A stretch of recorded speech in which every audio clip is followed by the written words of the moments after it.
ફાલસા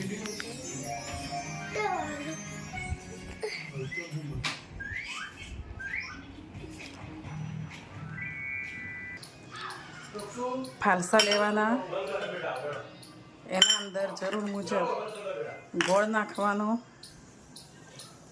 અને fine paste બનાવવાનો અને આ રીતે એનો જ્યુસ કાઢી દેવાનો.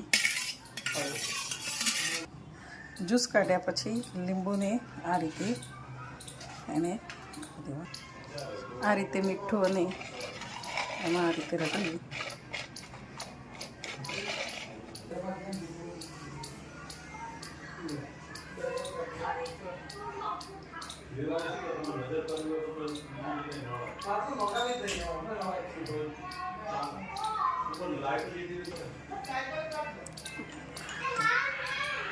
બરફ આઈસ નાખી. આ તૈયાર થયેલો ફાલસાનો જ્યુસ પરેશ કુમાર પાડશે.